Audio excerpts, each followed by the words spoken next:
नमस्कार। आज हम देख रहे हैं कैंगन वाटर मशीन और जो दूसरे वाटर आयनाइजर बाजार में है उनकी तुलना। हमारे पास जो जानकारी है वो इन दोनों के बीच के मुख्य अंतरों पर काफी विस्तार से बात करती है। हाँ, बिल्कुल। तो चलिए इसी जानकारी को थोड़ा खंगालते हैं। कोशिश ये समझने की है कि ये स्रोत कैंगन और दूसरों की तुलना कैसे करते हैं, मतलब उनकी खूबियां, टेक्नोलॉजी और जो दावे किए जाते हैं उनके बारे में। हाँ, क्या ऐसी कोई खास बात है जो कैंगन को बिल्कुल अलग करती है इन सोर्सेज के मुताबिक? बिल्कुल, एक चीज जो बार बार सामने आ रही है वो है मेडिकल सर्टिफिकेशन का दावा। इसी से शुरू करें। हाँ, जरूर। तो जानकारी ये कहती है कि कैंगन एक जापानी कंपनी है, काफी पुरानी, मतलब 48 साल से ज्यादा का इतिहास बताया गया है, और इसे जापान में एक मेडिकल डिवाइस का सर्टिफिकेशन मिला हुआ है। अच्छा। जबकि जो दूसरे ज्यादातर आयनाइजर है वो कोरियाई या चीनी ब्रांड्स के बताए गए हैं और बाजार में नए हैं, और उनके पास आमतौर पर ऐसा कोई मेडिकल सर्टिफिकेशन नहीं होता। हाँ, और ये समझना जरूरी है कि ये स्रोत इस मेडिकल डिवाइस सर्टिफिकेशन पर इतना जोर क्यों दे रहे हैं। हाँ। उनका कहना है कि कैंगन मशीनें जापान में अस्पतालों में भी इस्तेमाल होती रही हैं। हाँ। तो ये सिर्फ एक आम पानी फिल्टर होने से मतलब कहीं ज्यादा बड़ी बात बताई जा रही है इन दस्तावेजों में। अच्छा, यानी ये सर्टिफिकेशन इसे सिर्फ घरेलू इस्तेमाल की चीज से अलग करता है, कम से कम जापान में, जैसा स्रोत बता रहे हैं। बिल्कुल बिल्कुल, यही पॉइंट है। ठीक है, अब जरा तकनीक की बात कर लेते हैं। स्रोतों में इलेक्ट्रोड प्लेट्स का जिक्र बहुत है। हाँ, प्लेट्स का बताया गया है कि कैंगन में सॉलिड टाइटेनियम की प्लेट्स होती हैं जिन पर प्लैटिनम की परत चढ़ी होती है, और इन्हें काफी हाई ग्रेड और टिकाऊ बताया गया है। दूसरी तरफ जो दूसरे आयोनाइजर्स हैं उनमें अक्सर वो जालीदार, मतलब मैश टाइप की या फिर मिलीजुली धातु की प्लेट्स होने की बात कही गई है, और उन्हें कम टिकाऊ माना गया है। हाँ बिल्कुल। और देखिए, स्रोत सीधे तौर पर इस बनावट के फर्क को मशीन की उम्र से जोड़ते हैं। अच्छा, कैसे?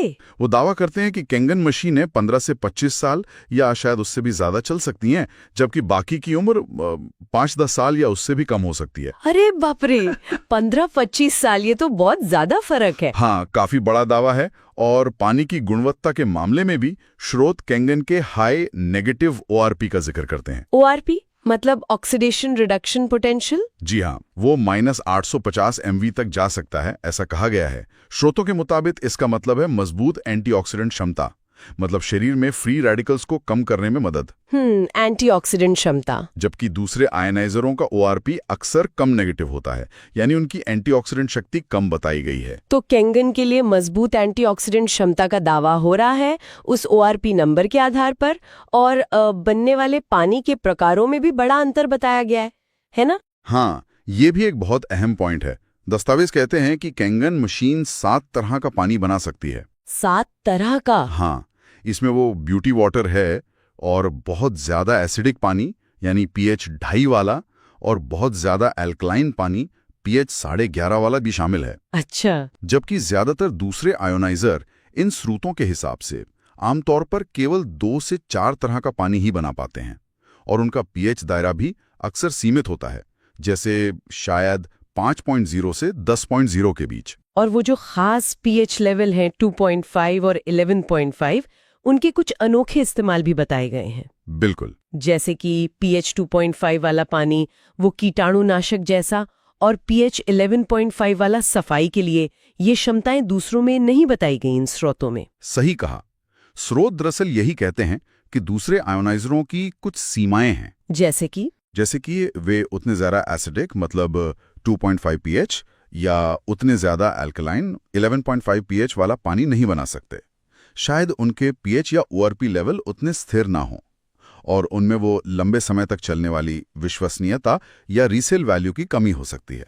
तो इस जानकारी के आधार पर वे कम वर्सेटाइल लगते हैं? हाँ, कम बहुमुखी नजर आते हैं इन स्रोतों के अनुसार।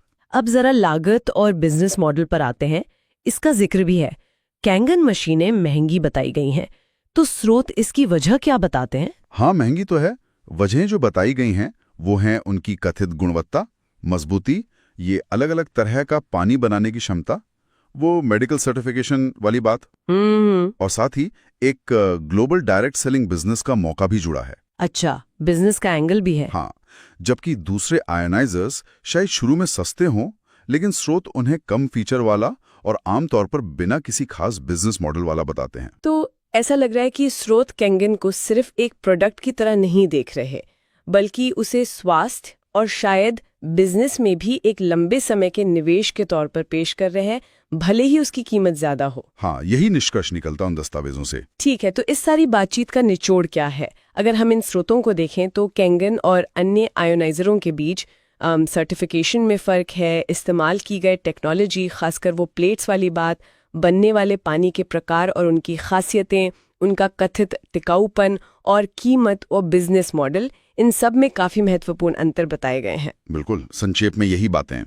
और शायद एक आखिरी विचार जिस पे गौर किया जा सकता है, जो सीधे स्रोतों से ही निकल कर आता है। हाँ। उन्होंने बार बार कैंगन के डायरेक्ट सेलिंग बिजनेस मॉडल का जिक्र किया है, उत्पाद की खूबियों के साथ साथ। हाँ, ये बात तो है। तो ये सोचना दिलचस्प है कि ये बिजनेस वाला पहलू किसी की खरीदने की इच्छा को कैसे प्रभावित कर सकता है, भले ही उनकी दिलचस्पी मुख्य रूप से सिर्फ स्वास्थ्य लाभों में ही क्यों ना हो, जैसा कि इन सामग्रियों में बताया गया है। इस पर सोचा जा सकता है।